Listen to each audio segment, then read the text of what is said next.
जय श्री राधे। जय माँ गंगे। माँ गंगा के पावन तट पर आज आप सभी भगवत प्रेमियों का हार्दिक अभिनंदन और माँ गंगा के पावन तट से आपके अभ्युदय की कामना करते हुए आज गंगा दशहरा के पावन पर्व पर आप सभी सनातन धर्म के धर्मपरायण भक्तों को माँ गंगा का अवतरण दिवस की हार्दिक शुभकामनाएं। माँ गंगा की पावन धारा इस धरती पर आई और इस धरती पर आकर के अनंत काल से इस वसुधा का समृद्धम सौभाग्यम सकल वसुधाया किमपितन समस्त पृथ्वी का सौभाग्य जागृत हुआ माँ भगवती गंगा के स्पर्श से। आइए, आज ये मंगलमय पर्व है। सोमवार और हस्त नक्षत्र के योग में ये ध्रुवलोक में भगवान विष्णु श्री हरि नारायण के वाम पादांगुष्ठ से निकली हुई माँ गंगा की ये धारा, जिसे ध्रुव जी निरंतर अपने सिर पर धारण करते हुए सप्त ऋषियों के द्वारा वंदित होते हैं। सप्त ऋषि निरंतर वेद ध्वनि से उस ध्रुव लोक की स्तुति करते हैं और ध्रुव जी के मस्तिष्क पे विराजमान गंगा की वो धारा सप्त ऋषियों के लिए किल्लौल करते हुए जब प्रवाहित होती है तो उस गंगा की धारा में ऋषि ध्यानावस्थित होकर के प्राणायाम करते हैं और अघमर्षण मंत्र का प्रयोग करते हुए अपने इस पूरे भूमंडल को प्रकाशित करते हुए उस ब्रह्म तेज में अवस्थित होते हैं। आज उसी माँ पतित पावनी गंगा के अवतरण की कथा आप सबके सम्मुख माँ गंगा के इस पावन तट पर, जहाँ मंद मंथर गति से माँ भगवती गंगा की ये धारा अविरल रूप से गंगा सागर की ओर चल रही है।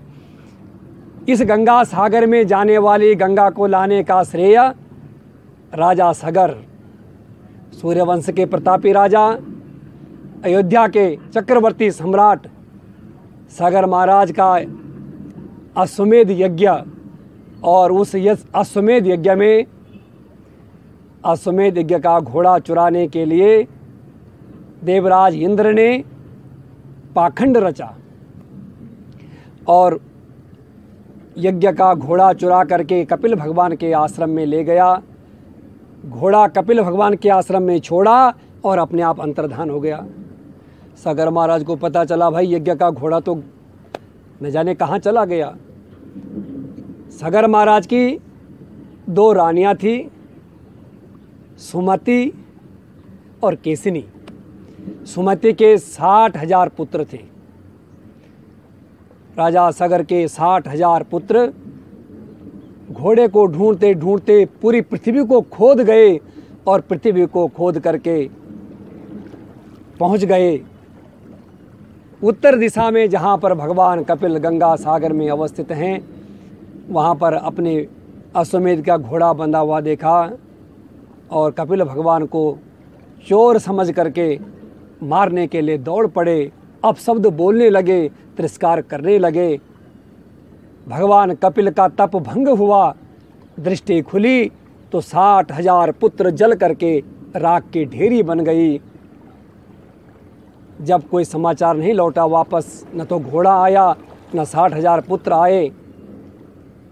महाराज सगर के दूसरे पुत्र असमंजस, ये पूर्व जन्म के भ्रष्ट योगी थे।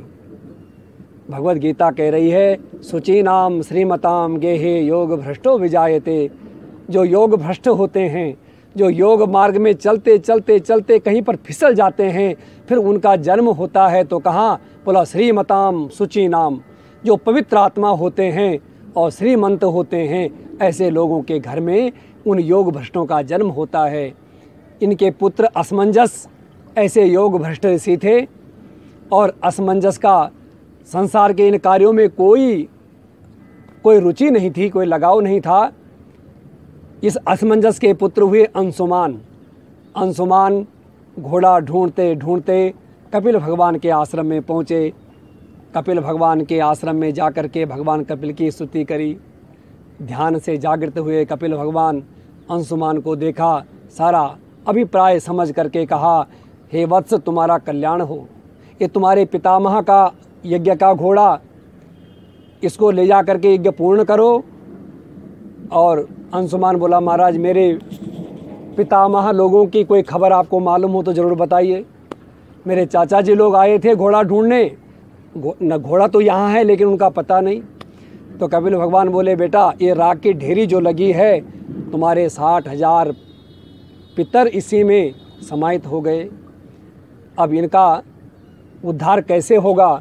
कपिल भगवान बोले, देव सरिता, देव नदी गंगा का जब स्पर्श इनकी चिता राख से होगा, चिता की भस्मी जब गंगा जल से स्पर्श होगी तो ये मुक्त हो जाएंगे। और फिर ऐसी कथा आई कि अंशुमान ने घोर तप किया। तो इस माँ गंगा के अवतरण की कथा 5 पीढ़ियों में गंगा जी इस धरती पर आई। राजा सगर और सगर के पुत्र असमंजस, असमंजस के पुत्र अंशुमान, अंशुमान के पुत्र दिलीप और राजा दिलीप के पुत्र हुए राजा भगीरथ। 5 पीढ़ियों का तपोपुंज, 5 पीढ़ियों की तपस्या जब फलीभूत हुई, माँ भगवती गंगा प्रसन्न हुई। राजा भगीरथ को कहा, भगीरथ तुम्हारा मनोकृत पूर्ण हो, मैं धरती पर जाऊंगी लेकिन मेरे इस वेग को कौन रोकेगा, क्योंकि जब मैं इस ब्रह्मलोक से चल करके धराधाम पे जाऊंगी तो मैं एकदम रसातल में पहुंच जाऊंगी, इतनी तीव्र मेरी धारा है, कौन धारण करेगा। भगवान शंकर देवादिदेव महादेव एकमात्र उनमें सामर्थ्य है जो गंगा की उस तीव्र धारा को धारण कर सकते हैं। ऐसा अभिप्राय समझ करके भगीरथ ने फिर भगवान शंकर की आराधना करी। आहा, भोलेनाथ ने अति शीघ्र प्रसन्न होकर के गंगा को अपनी जटाओं पर धारण करने का वरदान दे दिया राजा भगीरथ को। और फिर कालांतर में ब्रह्म कमंडलू से निकली हुई माँ गंगा की धारा सबसे पहले मेरू पर्वत के शिखर पर गिरी और वहाँ से 4 भागों में विभक्त हो गई। विष्णु पुराण का वर्णन है। 4 भागों में अलकनंदा, सीता, चक्षु और भद्रा, इन 4 नामों में अलग अलग धारों में विभक्त होकर के अलकनंदा की दिव्य धारा भोलेनाथ के जटाओं में किल्लोल करती हुई और निरंतर भोलेनाथ उस गंगा की एक धारा को इस धराधाम के लिए छोड़ा। रथेना वायु वेगेना प्रधावंती दिशोत्सा, वायु वेग से आगे आगे भगीरथ पीछे पीछे गंगा मैया की अविरल धारा बहने लगी और गंगा मैया की वो किल्लोल करती हुई तरंगित होती हुई धारा 10 दिशाओं को एक वेद ध्वनि से गुंजायमान करते हुई इस संपूर्ण धरा को ही पुण्य तीर्थ बनाते हुई बहने लगी। मार्ग में जन्नू ऋषि की कुटिया और जन्नू ऋषि आश्रम में बैठे हुए हैं तपस्या में। बहुत गड़गड़ाहट के साथ गंगा मैया की धारा बह रही है, तप में भंग हो गया। जन्नू ऋषि ने देखा, इतने में जन्नू ऋषि की कुटिया बहने लगी गंगा की धारा में और जन्नू ऋषि ने एक ही आचमन में गंगा जी का सारा पान कर लिया। गंगा मैया की वो अविरल धारा जन्नू ऋषि ने जैसे आचमन करके पी। राजा भगीरथ ने पीछे मुड़ करके देखा, गंगा जी कहीं नहीं, एक ऋषि हैं बड़े सहज भाव से समाधिस्थ होकर बैठे हैं। राजा भगीरथ ने चरणों में प्रणाम किया, स्तुति करी। स्तुति करते करते जन्नू ऋषि की आंखें खुली। भगीरथ को देखा, चटा जूटधारी एक तपस्वी और स्तुति करता है। महाराज जन्नू ऋषि बोले, राजन तुम्हारी स्तुति का क्या अभिप्राय है। जब पूरा वृत्तांत सुनाया, जन्नू बोले तो कोई बात नहीं। तत्काल जन्नू ऋषि ने अपनी जंघा को फाड़ दिया और जंगा का जैसे ही भेदन किया, वहाँ से गंगा मैया की एक अविरल धारा फिर बह निकली और वहाँ से जन्नू ऋषि ने अपनी पुत्री के रूप में माँ गंगा इस भारत भूमि के सौभाग्य के लिए भगीरथ को दे दी और माँ भगवती गंगा का एक नाम पड़ गया जाह्नवी। बोले जाह्नवी मैया की जय, गंगा मैया की जय, सत्य सनातन धर्म की जय। और सत्य सनातन धर्म का प्राण ये गंगा मैया का एक एक अमृतमयी जल बिंदु, एक एक कण इस भारत भूमि को विश्व वंदित बनाते हुए देवराज इंद्र भी इसकी स्तुति करते हैं।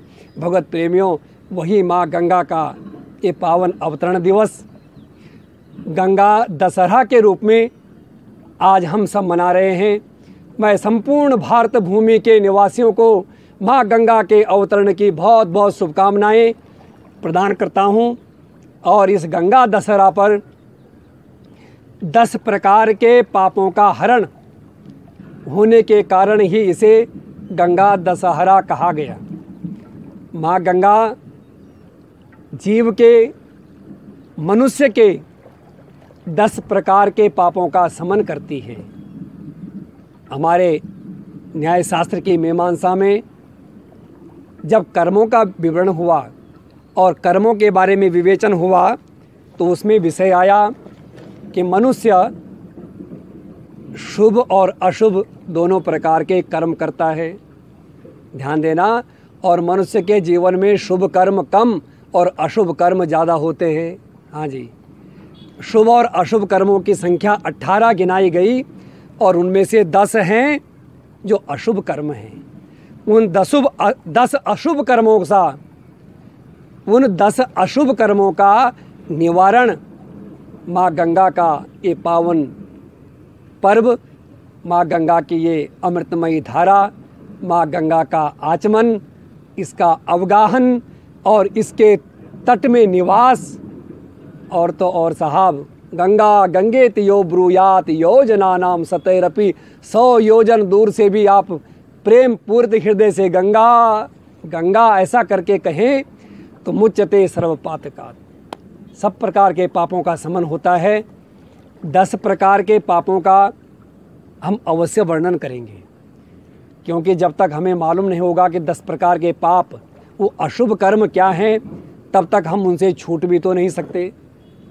और संपूर्ण साधना का फल है, संपूर्ण सत्संग का फल है कि हम अपने जीवन में पाप कर्मों से निवृत्त हो जाएं और सत्कर्मों में प्रवृत्ति हो जाए। बस हमारे जीवन का ये सबसे चरम और परम लक्ष्य है। तो आपके सामने सबसे पहले हमारे मन से होने वाले जो अशुभ कर्म हैं वो 3 प्रकार के हैं। 3 प्रकार के अशुभ कर्मों में सबसे पहला है मन में दूसरों के प्रति द्वेष रखना, अपने मन में दूसरों के प्रति बैर भाव रखना। ये हमारे शास्त्रों में कहा नहीं, ऐसा नहीं होना चाहिए। कर्म कोई भी अशुभ करे, उसके अशुभ कर्म का निवारण आप तत्काल बोल के कर दीजिए, लेकिन अपने मन में किसी के प्रति बैर भाव नहीं रखना। मन में दूसरों के प्रति बैर रखना ये मन की तरफ से पहला पाप है, ये मानसिक पाप है। और दूसरा है दूसरे की वस्तु को देख करके उसको हड़पने की जो चाह मन में होती है, दूसरे का धन, दूसरे की स्त्री, दूसरे का वैभव, इसको कैसे मैं हड़प करके अपने अधिकार में ले लूं। हमारे शास्त्र कहते नहीं, ये पाप है, ये अशुभ कर्म है।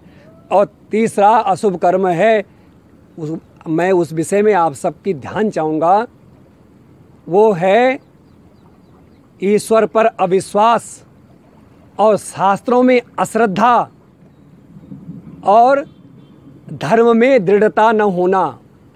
ये मन के द्वारा सबसे बड़ा पाप है, सबसे बड़ा अशुभ कर्म है, क्योंकि ईश्वर, शास्त्र और धर्म, इन तीनों ने ही हमारे जीवन को हर प्रकार से समेटा हुआ है, हमारे जीवन को संवारा हुआ है और हमारे जीवन का एक एक क्रियाकलाप इन्हीं के द्वारा संवर्धित हो रही है, क्रियाकलाप आगे बढ़ रहे हैं। तो हमारे मन के द्वारा एक क्षण भी यदि अपने धर्म के प्रति अश्रद्धा होती है, अपने धर्म में अगर हम डगमगा जाते हैं, तो वो मन का सबसे बड़ा पाप है। उसको कहते व्यभिचार। वो व्यभिचारिणी भक्ति होती है और उसका सज़ा बहुत बड़ी हमारे शास्त्रों में लिखी है। तो हम मन के द्वारा इन 3 पापों से छूट जाते हैं जब हम माँ गंगा के पावन शरण में आकर के इसके पवित्र जल का आचमन करते हैं, इसकी पवित्र गाथा को सुनते हैं और फिर उसके अनुसार अपने जीवन में आचरण करते हैं। तो मन के द्वारा 3 अशुभ कर्म हुए, वाणी के द्वारा 4 अशुभ कर्म होते हैं। वाणी के द्वारा 4 अशुभ कर्म होते हैं। पहला अशुभ कर्म है झूठ बोलना। वाणी का कर्म झूठ बोलना नहीं है। वाणी सत्य बोलने के लिए है और जब भी हम वाणी से असत्य बोलते हैं तो हमने वाणी से अपराध कर दिया। ये अशुभ कर्म हमारे खाते में लिखा जाएगा। और दूसरा है दूसरे को पीड़ा पहुंचाने वाले शब्द बोलना। ऐसे बाण की तरह मर्म भेदी शब्दों को बोलना जिससे किसी की आत्मा को ठेस लगे, ये भी हमारे शास्त्रों में अशुभ कर्म पाप की श्रेणी में रखा गया है। तीसरा है चुगली करना, दूसरे के कर्मों की निंदा करना, चुगली करना। ये पूर्णतः वर्जित है। किसी के भी बुरे कर्मों की पीठ पीछे चुगली नहीं करनी चाहिए। जो बोलना हो सामने बोलो, स्पष्ट बोलो और फिर अपना निर्भ्रांत हो जाओ। अपने मन में किसी प्रकार का न तो द्वेष रखो और वाणी में न तो उसके पीठ पीछे जाके चुगली करो। और चौथी बात है जो हम लोग कभी ध्यान नहीं देते, वो बात शास्त्रों ने हमारे ध्यान में रखी कि हमको असंबद्ध नहीं बोलना चाहिए। यानी जो मुंह में आया बोल दिया, बिन विचारे बोल दिया, बोलते ही चले जा रहे हैं, बोलते ही चले जा रहे हैं। शास्त्र कहता है ये वाणी का आपने दुरुपयोग किया है। ये वाणी के द्वारा 4 प्रकार के अपराधों को शास्त्रों में बताया। तो 3 अशुभ कर्म हुए मन से, 4 हुए वाणी से और इसी क्रम में 3 अशुभ कर्म हमारे शरीर से होते हैं। उनमें सबसे पहला है किसी प्राणी का वध करना, हिंसा करना, किसी को मार देना। ये सबसे बड़ा शारीरिक पाप है। किसी भी प्राणी को वध करने का अधिकार किसी को भी नहीं है। और दूसरा है चोरी करना। इस शरीर के द्वारा किसी का भी धन उठाना, चोरी करना, ये शरीर के द्वारा किया हुआ पाप कर्म है। और तीसरा है परस्त्री गमन। हमारे यहाँ मातृवत प्रदारेषु प्रद्रव्येषु लोष्टवत आत्मवत सर्वभूतेषु यह पश्यति स पंडितः, ऐसी कसौटी शास्त्रों में रखी। महापुरुषों ने नीति मार्ग बनाया कि दूसरे के धन को मिट्टी के समान समझो और दूसरे की स्त्री को मातृभाव से नमन करो, उसका संरक्षण करो, उसका सम्मान करो। तो हमारे इस दशहरा पर्व पर इन 10 प्रकार के अशुभ कर्मों का माँ भगवती, भागीरथी, गंगा, जाह्नवी, ये देव नदी, देव सुरसरी, ये माँ निरंतर युगों युगों से हमारे पापों को, तापों को, संतापों को धो रही है। मैं आप सभी को माँ गंगा के इस तट से माँ गंगा की अविरल धारा को आपके घर घर तक, आपके हृदय हृदय तक पहुँचाने के लिए एक दृश्य आप माँ गंगा की इस अविरल बहती हुई धारा का देख लीजिए। कितना सुंदर मंद मंथर गति से, किसी प्रकार का कोई संघर्ष नहीं, सहजता से बहती हुई माँ गंगा की धारा युगों युगों से इस मानव के कलमशों को धो रही है। और इस गंगा दशहरा के पर्व पर देवभूमि उत्तराखंड में स्थान स्थानों पर देव डोलियाँ सजती हैं और बड़े सुंदर भव्य रूप से हमारे शक्तिपीठों को सजाया जाता है। उन्हीं में सब एक शक्तिपीठ माँ भगवती जगदम्बा का एक सिद्ध शक्तिपीठ है माँ सुरकंडा देवी का मंदिर टिहरी जनपद में कद्दूखाल के ठीक ऊपर उच्च श्रृंखल में उस चोटी पर माँ भगवती सुरकंडा का दिव्य मंदिर है। और आज के दिन वहाँ पर युगों से भक्तों की बहुत बड़ी समूह एकत्र होता हुआ और आज माँ सुरकंडा के उस पावन प्रांगण में बहुत दिव्य मेला का आयोजन होता है। सब लोग माँ भगवती के स्वरूप में ही एक दूसरे को मिलते हैं और ये युगों युगों से चला आया है। ये समय कोरोना का संकट है तो हम सभी लोग अपने मन से माँ गंगा में स्नान करें। इसलिए मैं गंगा तट पे बैठा हूँ और आप लोग इस गंगा माँ की धारा को अपने हृदय में धारण करते हुए मानसिक डुबकी लगाइए और अपने ही पास रोकने का प्रयास मत कीजिए। इस अविरल धारा को बहने दीजिए। जितना हो सके आप इस वीडियो को आगे बढ़ाएं, जन जन तक पहुंचाएं, ताकि गंगा दशहरा के दिन कोई भी व्यक्ति माँ गंगा के दर्शन से वंचित ना रह जाए। और इसी मंगलमय कामना के साथ मैं आप सभी को एक बार फिर माँ गंगा के अवतरण की बहुत बहुत हार्दिक शुभकामनाएं, मंगलमय कामनाएं। सत्य सनातन धर्म की प्रतिष्ठा बनी रहे, आपके मन में भगवान की दृढ़ भक्ति हो, धर्म में अटूट श्रद्धा हो। इसी के साथ गंगा मैया की जय, सत्य सनातन धर्म की जय हो।